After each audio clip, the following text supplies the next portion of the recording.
नमस्कार दोस्तों, आज की इस वीडियो में हम बात करने वाले हैं मल्टीपल स्क्लेरोसिस के बारे में। तो दोस्तों, मल्टीपल स्क्लेरोसिस क्या होता है? मल्टीपल स्क्लेरोसिस एक तरह का रोग होता है जिसमें कि आपकी प्रतिरक्षा प्रणाली आपकी तंत्रिकाओं को आवरण प्रदान करने वाले सुरक्षात्मक खोल, जैसे कि हम माइलिन कहते हैं, उसको नुकसान पहुंचाती है। और इससे होने वाली माइलिन की क्षति आपके दिमाग और आपके शरीर के बाकी हिस्सों के बीच स्थापित होने वाले तालमेल को बाधित करती है और इसीलिए इससे आपकी नसें स्वयं खराब हो सकती है और जिनका ठीक हो पाना मुश्किल हो जाता है। इसके संकेत और लक्षण व्यापक रूप से अलग अलग होते हैं और ये क्षति की मात्रा के आधार पर नसों को प्रभावित करते हैं। मल्टीपल स्क्लेरोसिस से गंभीर रूप से पीड़ित कुछ लोग स्वतंत्र रूप से या फिर पूरी तरह से चलने की क्षमता को खो सकते हैं, जबकि कई लोग इससे होने वाली समस्याओं से तब तक बच सकते हैं जब तक कि इनमें कोई नया लक्षण विकसित ना हो। मल्टीपल स्क्लेरोसिस के लिए कोई इलाज उपलब्ध नहीं है, लेकिन इसके उपचार में आपकी मौजूदा स्थिति में तेजी से सुधार हो सकता है और आप इस समस्या से अपना बचाव कर सकते हैं। तो बात की जाए कि मल्टीपल स्क्लेरोसिस के कितने प्रकार होते हैं, तो इसके 4 प्रकार होते हैं। एक होता है रिलैप्सिंग रेमिटिंग मल्टीपल स्क्लेरोसिस, जिसे कि हम RRMS कहते हैं। ये मल्टीपल स्क्लेरोसिस का सबसे आम प्रकार है और इससे ग्रस्त लोगों को अस्थायी रूप से ये बार बार होता है। दूसरा प्रकार है सेकेंडरी प्रोग्रेसिव मल्टीपल स्क्लेरोसिस।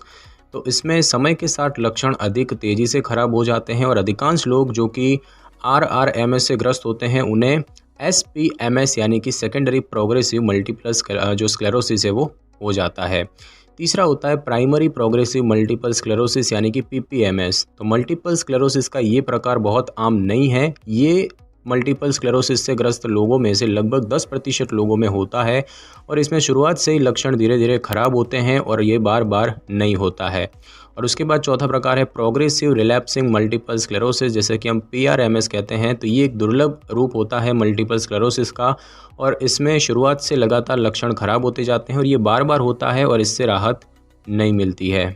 और अब हम दोस्तों जानेंगे कि मल्टीपल स्क्लेरोसिस जो है इसके लक्षण क्या होते हैं। तो दोस्तों, प्रभावित तंत्रिका के फाइबर के स्थान के आधार पर मल्टीपल स्क्लेरोसिस के लक्षण अलग अलग हो सकते हैं। तो इसके लक्षणों की बात करें तो एक या अधिक अंगों में कमजोरी या फिर सुन्न हो जाना, जो कि आमतौर पर एक समय में शरीर के एक तरफ होती है।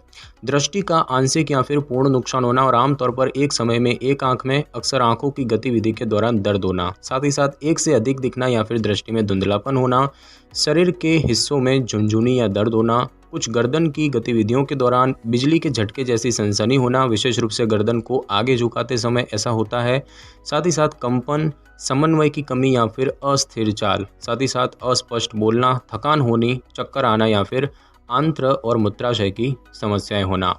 बात की जाए कि मल्टीपल स्क्लेरोसिस क्यों होता है, इसके क्या कारण होते हैं, तो दोस्तों इसका कारण अभी तक अज्ञात है और इसे एक स्वप्रतिरक्षित बीमारी माना जाता है, जिसमें कि आपकी प्रतिरक्षा प्रणाली आपकी तंत्रिकाओं को आवरण प्रदान करने वाले सुरक्षात्मक खोल यानी कि माइलिन को नुकसान पहुंचाती है। माइलिन की तुलना बिजली की तारों की सुरक्षात्मक परत से की जा सकती है। जब माइलिन को नुकसान पहुंचता है और तंत्रिका खुल जाती है तो उस तंत्रिका में आने वाले संदेश धीमे या फिर अवरुद्ध हो सकते हैं। तंत्रिका को भी नुकसान हो सकता है और ये स्पष्ट नहीं है कि कुछ लोगों को मल्टीपल स्क्लेरोसिस क्यों विकसित होता है और दूसरों को क्यों नहीं होता। आनुवंशिकता और पर्यावरणीय कारक इसके जिम्मेदार हो सकते हैं। बात की जाए कि इसके जोखिम कारक क्या होते हैं, तो बात की जाए उम्र की, तो मल्टीपल स्क्लेरोसिस किसी भी उम्र में हो सकता है, लेकिन आमतौर पर यह 15 से 60 वर्ष की उम्र के लोगों को प्रभावित करता है। लिंग की बात करें तो पुरुषों के मुकाबले महिलाओं को मल्टीपल स्क्लेरोसिस विकसित होने की संभावना दोगुनी होती है। पारिवारिक इतिहास की बात करें तो यदि आपके माता पिता या भाई बहनों में से किसी एक को मल्टीपल स्क्लेरोसिस है तो आपको भी इसका विकास होने का जोखिम ज़्यादा होता है। इन्फेक्शन की बात करें तो अलग अलग प्रकार के वायरस से भी मल्टीपल स्क्लेरोसिस होता है। और साथ ही साथ स्वप्रतिरक्षित रोग की बात करें तो यदि आपको थायराइड, टाइप 1 शुगर या फिर इन्फ्लेमेटरी बाउल डिजीज़ है तो आपको मल्टीपल स्क्लेरोसिस होने का अधिक जोखिम होता है। और धूम्रपान की बात करें तो धूम्रपान करने वालों में इसके लक्षण अपेक्षाकृत जल्दी नज़र आते हैं।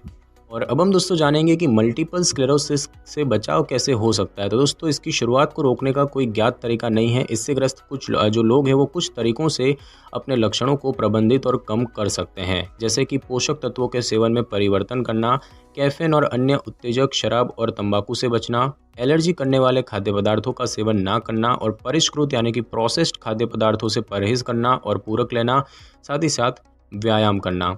बात की जाए कि इसका निदान कैसे होता है, तो दोस्तों इसका निदान करने के लिए आपके डॉक्टर को न्यूरोलॉजिकल परीक्षण, चिकित्सा इतिहास और अन्य परीक्षणों की आवश्यकता होगी। साथ ही साथ कुछ परीक्षण भी किए जा सकते हैं, जैसे कि एमआरआई स्कैन।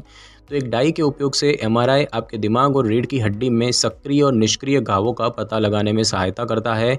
दूसरा होता है इवोक्ड पोटेंशियल्स टेस्ट। तो इसके लिए आपके दिमाग में विद्युत गतिविधि का विश्लेषण करने के लिए नसों के मार्गों की उत्तेजना की आवश्यकता होती है। बात की जाए लंबर पंक्चर या स्पाइनल टैप की, तो आपकी रीढ़ की हड्डी में असामान्यताओं को देखने के लिए आपके डॉक्टर इस परीक्षण का उपयोग कर सकते हैं और ये संक्रामक रोगों के निदान करने में मदद कर सकता है। और बात की जाए ब्लड टेस्ट की, तो डॉक्टर इसी तरह के लक्षणों वाली अन्य स्थितियों के वहम को खत्म करने के लिए रक्त परीक्षण का उपयोग करते हैं। मल्टीपल स्क्लेरोसिस के निदान के लिए आपके दिमाग, रीढ़ की हड्डी या नेत्र संबंधी नसों में से एक से अधिक क्षेत्रों में अलग अलग समय पर किसी तंत्रिका के माइलिन आवरण का नस से अलग होने के प्रमाण की आवश्यकता होती है। और अब हम दोस्तों जानेंगे कि मल्टीपल स्क्लेरोसिस का इलाज कैसे होता है। तो दोस्तों मल्टीपल स्क्लेरोसिस का सबसे आम इलाज होता है दवा की खुराक लोगों के हिसाब से अलग अलग हो सकती है। रोगी को ये दवा साप्ताहिक या मासिक तौर पर लेनी होती है। इलाज की प्रभावशीलता मल्टीपल स्क्लेरोसिस के प्रकार पर निर्भर करती है। उदाहरण के लिए RRMS और PRMS से ग्रस्त लोगों को ऐसी दवाएं दी जाती है जिससे कि ये बार बार ना हो और इन दवाओं से अक्षमता भी ठीक हो सकती है। कुछ शोधकर्ताओं का मानना है कि विटामिन डी की कमी से भी मल्टीपल स्क्लेरोसिस बढ़ सकता है। PPMS और SPMS से ग्रस्त लोगों को दवाओं से कम असर होता है। इनसे ग्रस्त लोगों के उपचार के लिए दवाओं का प्रयोग कुछ लक्षणों को कम करने के लिए किया जाता है। PPMS और SPMS से ग्रस्त लोगों को डॉक्टर रोजाना व्यायाम करने, स्वस्थ भोजन करने और शारीरिक थेरेपी लेने की सलाह देते हैं। बायोटिन एक बी विटामिन भी प्रचुर मात्रा में लेना कारगर होता है और मल्टीपल स्क्लेरोसिस से ग्रस्त लोगों को इन वैकल्पिक इलाजों से अपने लक्षणों में कमी दिखाई दे सकती है और उनके जीवन की गुणवत्ता भी बढ़ सकती है।